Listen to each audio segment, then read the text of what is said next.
Well, over the last 9 months, I've gotten the opportunity to preach a few times, and I've given you guys little tidbits here and there about community and discipleship and small groups and stuff. And really over the next 2 weeks, what I'm going to do is I'm going to kind of tie all of that back together into kind of one vision for what we hope small groups and discipleship is going to be here at Castine Church. And so I've got a series called Disconnected, which is why living in community matters. And so we're going to be going through this together over the next 2 weeks. And today we're going to be kind of talking about one of the core functions of community and one of the important parts about community. So we're going to be reading from Galatians 6, if you want to turn there. And while you're getting there, I'm going to tell a story. Actually, before I do that, though, if you're going to use one of the Bibles in the pews, you may open that up to page 1239 to get right where we need to go. I'm going to be reading from ESV, so if you're pulling that up on your phone and you want it to match, that's fine. I'm also going to have it on the screen, so you got lots of ways if you want to follow along. So my story today is this. I have 3 kids. My oldest son is Eli. He is 6. I have a middle son, Isaiah, who is 4. And then I have my daughter, Leonore, who's 1. Now, this story won't largely be about Leonore because she's too tiny for this to matter to her. But my boys absolutely love to video chat with my parents. My parents live a little more than 3 hours away. And so we don't get to see them as much as we'd like because of distance and because of work schedules. It just makes it very hard for us to be able to see each other. So we like to video chat. As a matter of fact, we were video chatting last night. My mom is getting ready to board a plane with my grandfather to go to Tokyo. And so we wanted to get a chance to chat with them before they left. And so my boys excitedly do what they always do when we're video chatting with Amma and Ampa, as they call them. They start holding up their toys in front of my phone like, hey, look at this thing that I built, look at this thing. You know, they've got Legos and all sorts of crazy things, and they get really excited about it.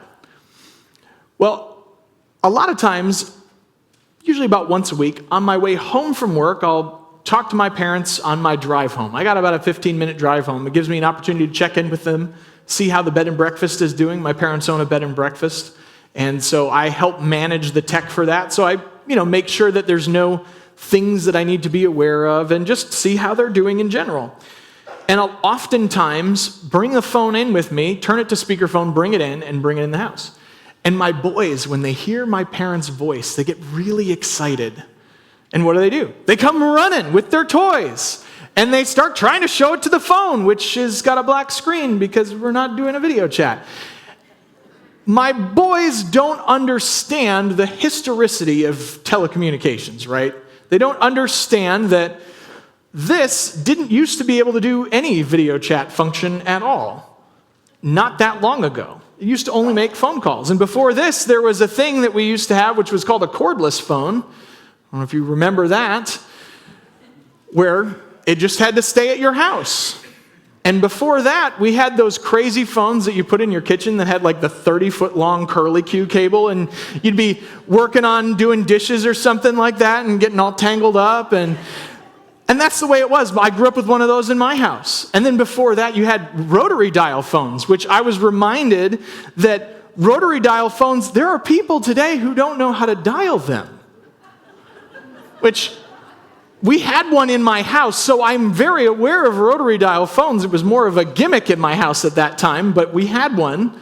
And there are people who don't know how to dial these. Before that, there was party lines. And then before that, there was the telegraph, right? So there's all of these things that, I know there's more history in there than that, but there's all of these things my boys are just completely unaware of. It's just natural. Why wouldn't you use video chat? We live in this unprecedented time, and then we have social media, and social media is allowing us today to share our services, what we're doing right now, with people that are outside of our doors right at this moment. As a matter of fact, my wife is probably listening in the car on her way to take our daughter, who's sick again, to urgent care. But she gets to participate in this service regardless of where she is. We have members of our congregation that go to Florida during the winter. And they are joining us too. They may have joined us during the first service. I don't know. But that opportunity is there. As a matter of fact, Facebook loves to push this idea that they can develop community through their groups feature. If you watch the Super Bowl, there was an ad for Facebook groups. And it had all of these different groups and Facebook's communication. Their idea is that you can find your people here. And so I wondered if all of this unprecedented connectivity had any effect on us. You know, I said my mom and my grandpa are going to Tokyo. My aunt lives in Tokyo. They're going to visit her and help her pack, and hopefully she'll be moving back to the States here in the next couple of months. That's kind of the general plan. She hasn't lived stateside for as long as I can remember. She's been in Tokyo a long time. And she's going to be moving back, and I could pick up my phone and video chat with her almost instantaneously. Now, that doesn't work very often because the times are a little weird. Like, I'm usually sleeping when she's awake and vice versa. But it's possible. And with all this unprecedented ability to communicate, I wonder, are we any less lonely? Some statistics for you is that this study came out in 2018, is that 46% of Americans either feel sometimes or always feel alone, or 47% feel left out. 27% rarely or never feel as though there are people who understand them. And 43% sometimes or always feel that their relationships are not meaningful. Now, what's interesting is there's some media attention suggesting that this is a new epidemic.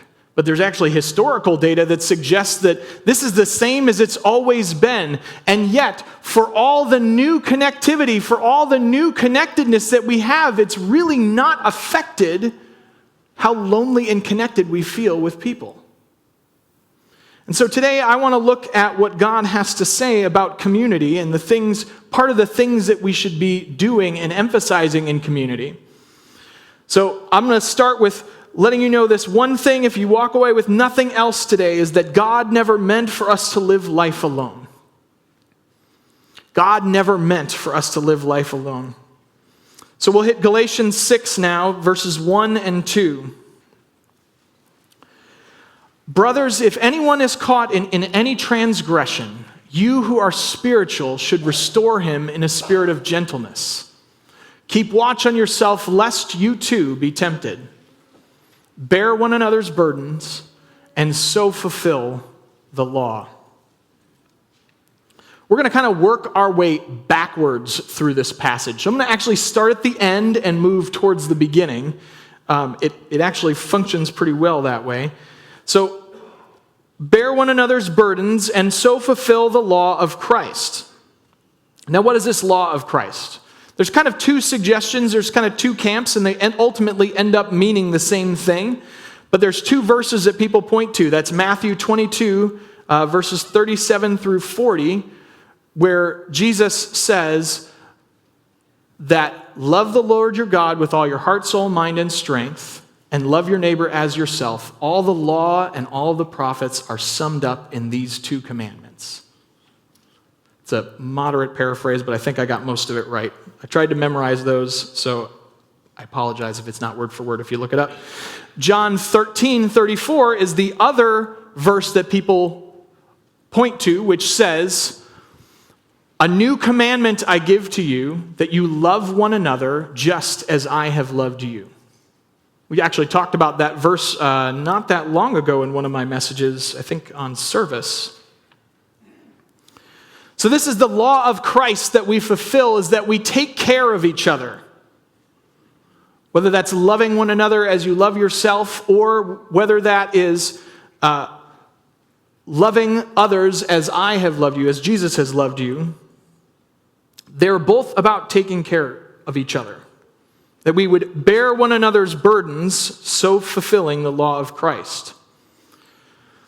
Let's talk about burdens for a minute, because there's really kind of two categories of burdens, right? There's the burden that you see, the really easy one. Those are things like when people get sick.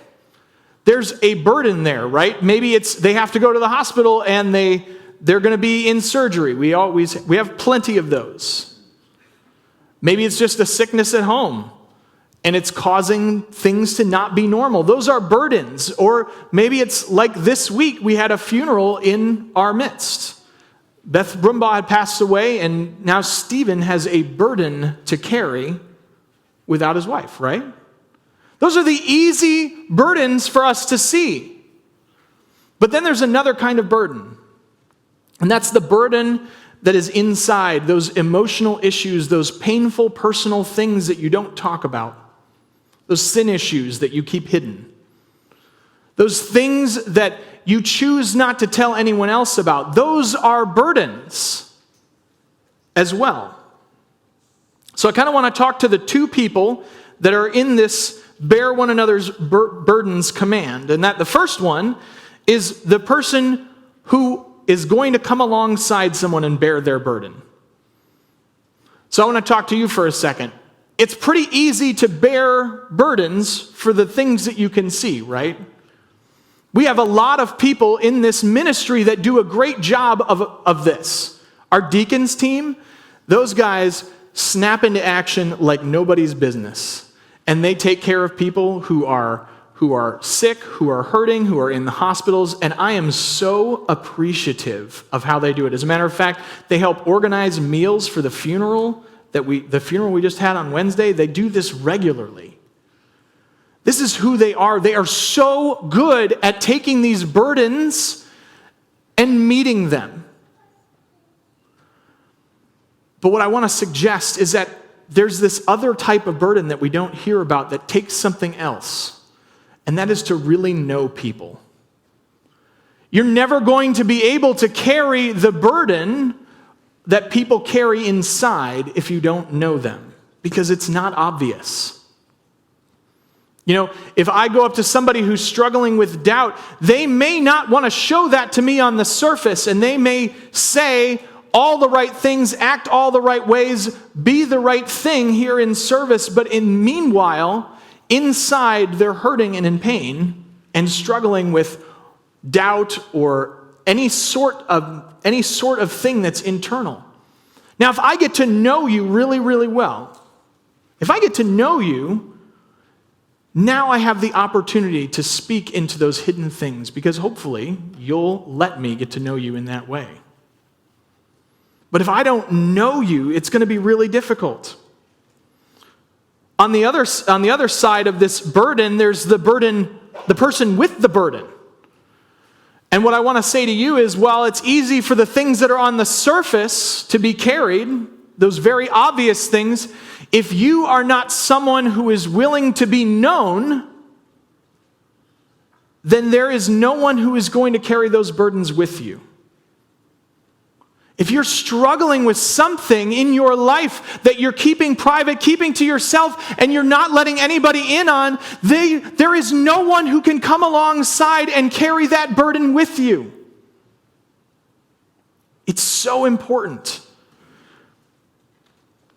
God never meant for us to live life alone. As a matter of fact, it's interesting, we talk about, one of our songs talked about this, we talk about God being, like God in total is Father, Son, and Holy Spirit. He lives in community with himself. And as image bearers of God, we are supposed to reflect community because it's part of who he is. We'll go ahead and step back into verse 1. Brothers, if anyone is caught in any transgression, you who are spiritual should restore him in a spirit of gentleness. Now I want to point this out because this is sometimes missed. This word caught, anyone is caught, can also be translated anyone who is overtaken. And in some translations, it's actually translated as overtaken. This is important because what this says is that this is not somebody who is hard-hearted, shaking their fist at God, I'm going to sin because I want to stick it to God. This is somebody who has fallen to the flesh. They were tempted and they chose to give in, not somebody who's trying to intentionally spit at God with their sin. And it's an important distinction. So if somebody is caught or overtaken in any transgression or sin, you who are spiritual should restore him in a spirit of gentleness. Now, in December and in January, we talked about this idea of Jubilee when we were talking about our church-wide fast that we were doing in January. This idea of Jubilee is restoring things back to the way that they were. So when we say that we should restore that person in a spirit of gentleness, we're trying to bring them back to a right relationship, a relationship the way things are supposed to be with God. We're trying to restore them. It's important that this is not about condemning them or judging them or trying to convict them of sin. I'm going to argue with you that they're already convicted of sin if they're sharing this transgression with you. But that's not our job. The role of the Holy Spirit is to convict of sin. Our job is to come alongside them, show them the grace of God, and help, in a spirit of gentleness, restore them to a right relationship with Jesus.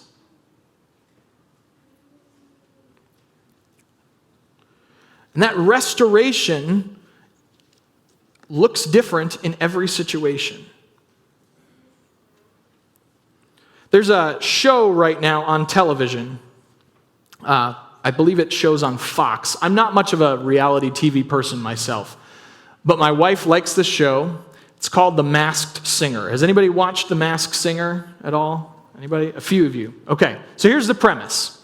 The premise is this. There's a bunch of celebrities from all sorts of different walks of life, right? So there's celebrities who are athletes. There are celebrities who are actual singers, all sorts of different people, and they dress up in these crazy, elaborate costumes. And then they sing for a panel of judges and for the audience. The panel of judges tries to guess who they are. Their voice is disguised anytime they talk normally, but when they're singing, it's their voice. And then at the end of each episode, the audience votes on the ones that they like the most. And the person with the least votes gets unmasked. And what's really interesting is that a lot of those, I've not seen a lot of these, but a lot of those people, when they get interviewed or when they're right at the end, when they're saying that they talk about how freeing it was to do something when nobody, to be who they were when no one could tell who it was. And we put these people up on a pedestal in our society, these people who aren't even showing us what they would what they would deem their true self. And these are celebrities, right? And some of these celebrities are really, really good singers, and they feel like they don't get to show that side of themselves. And I wonder how much of that has bled into the church. That we come here, and instead of showing who we are, we pretend like everything's okay. And never really get to be who we are. And social media has a great way of allowing us to mask our identity with people and share who we really are, even the dark things. I mean, just look at the arguments that happen on social media, seriously. People argue with people that they've never met over things that are really, really trivial. That's social media right there. But it really tends to show who we really are when we do that. But they don't know me, so I can do what I want. So I want to challenge you that you really need to be known so that people can know who you are, so you don't have these statistics that say 43% say that their relationships are not meaningful, or 27% say that they feel that there's no one who understands them. And this is what community is about. God never meant for us to live life alone. There's a book that I've been reading. It's called Life Together. It's by a German theologian named Dietrich Bonhoeffer. Bonhoeffer was a man who lived in the time of World War II, and he was ultimately executed by the Gestapo for plotting against Hitler. He wrote a bunch of books and theology and all sorts of stuff. Really neat guy, and I'm going to read to you a passage from this book about the exploration of Christian community. In confession, the breakthrough to community takes place. Sin demands to have a man by himself. It withdraws him from the community. The more isolated a person is, the more destructive will be the power of sin over him. And the more deeply he becomes involved in it, the more disastrous is his isolation. Sin wants to remain unknown. It shuns the light. In the darkness of the unexpressed, it poisons the whole being of a person. This can happen even in the midst of a pious or religious community, much like the church. In confession, the light of the gospel breaks into the darkness and seclusion of the heart. The sin must be brought into the light. The unexpressed must be openly spoken and acknowledged. All that is secret and hidden is made manifest. It is a hard struggle until the sin is openly admitted. But as Psalms 107:16 says, "But God breaks gates of brass and bars of iron." Since the confession of sin is made in the presence of a Christian brother, the last stronghold of self-justification is abandoned. The sinner surrenders, he gives up his evil. He gives his heart to God, and he finds the forgiveness of all his sin in the fellowship of Jesus Christ and his brother.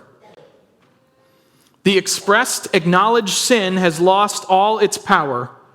It has been revealed and judged as sin. It can no longer tear the fellowship apart. Now the fellowship bears the sin of the brother. He is no longer alone with his evil, for he has cast off his sin in confession and handed it over to God. It has been taken away from him. Now he stands in the fellowship of sinners who live by the grace of God in the cross of Jesus Christ. Now he can be a sinner and still enjoy the grace of God. He can confess his sins and in this very act find fellowship for the first time. The sin concealed separated him from the fellowship or the community, made all his apparent fellowship a sham. The sin confessed has helped him find true fellowship with the brothers in Jesus Christ. See, Bonhoeffer here makes a point that sin, unconfessed, has control over our life. That when we confess that sin to our brothers, when we share that burden with the people around us who are commanded to share that burden, that it loses its power. And that we are to live as a people in the grace of God, as a people who are marked by the grace of God. We are to show that grace to the other people in our community. And thus, when we do that, we reflect the grace of God. We make it manifest not only to the people in this room, but to the community around us. So that when we stand up against sin, when we share that with each other, when we do that, when we show that grace to each other, people who have never experienced the grace of God can see it, and the grace of God is made known to them through this community. God never meant for us to live life alone. So maybe today you're thinking, man, I don't know what the grace of God really looks like in my life. I don't know that I've experienced that. I don't know that I've felt that.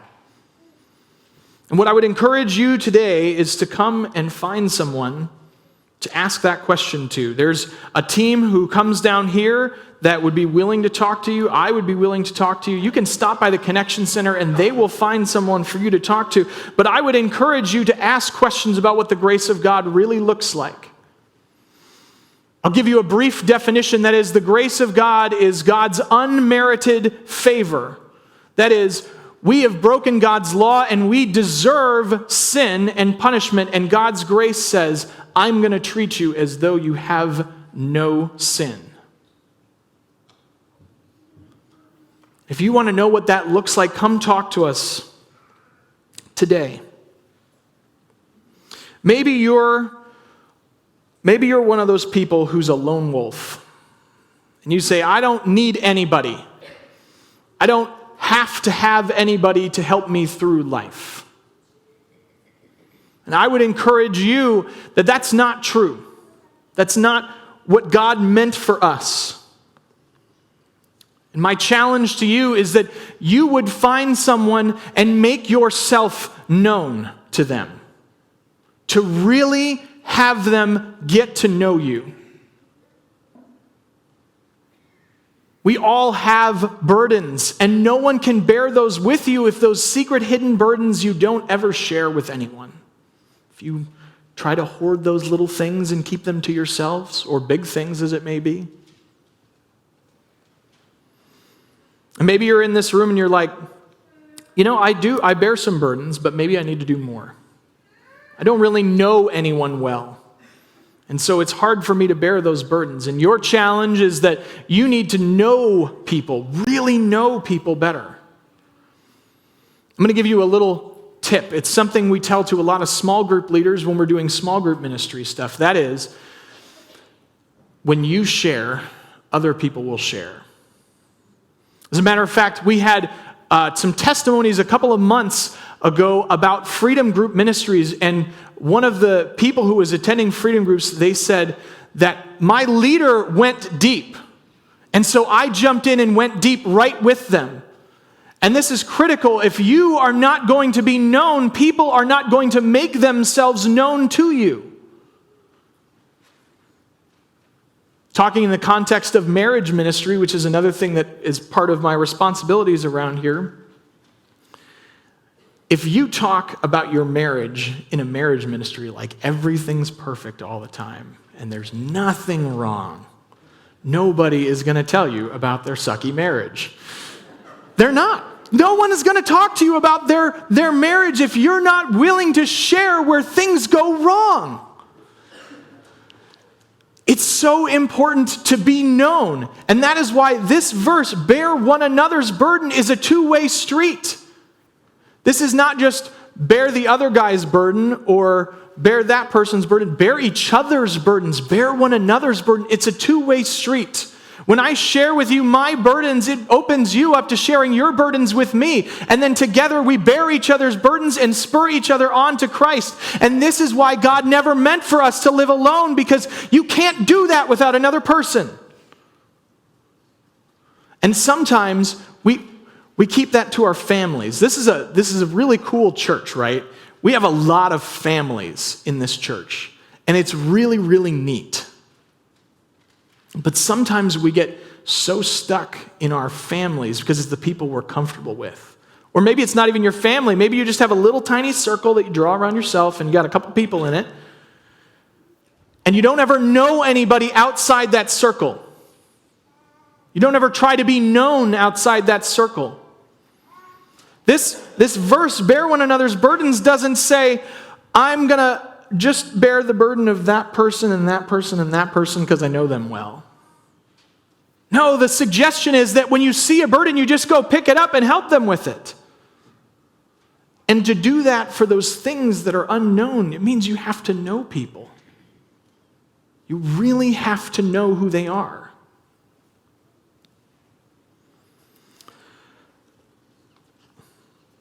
There's going to be a group of people that are going to be down here, and they make it their point to bear burdens. Our prayer team will be here shortly, and they're here to do this very thing. Every week they come down here and they wait to bear your burdens with you because they care about you and they feel called to do this in this way. So I would encourage you today, if you have a burden that you need to share, if the Lord is burdening your heart that you need to have more burden on your back, you need to take some stuff from people and you need to pray with somebody about it, come down. If you need to pray with somebody about knowing what the grace of God is, come down here and pray with these people. You can come and pray with me. You can come and pray with them. Like I said, go to the Connection Center. Just if God is working in your heart and telling you that you need to move, be bold and move. Let's pray.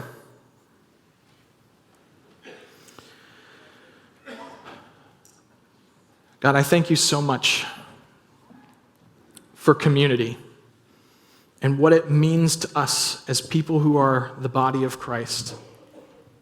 I thank you that you never meant for us to live life alone, that we can share in community together and not have to carry all of the burdens of life by ourselves. God, I know you're moving in somebody's heart in this room. And I just pray that you would give them boldness to act upon it. That they would truly know and be known. And understand your grace in those moments. And live out and manifest your grace in those moments. Just pray that you give us boldness to take action, to get to know people well. And I just pray all these things in your name. Amen.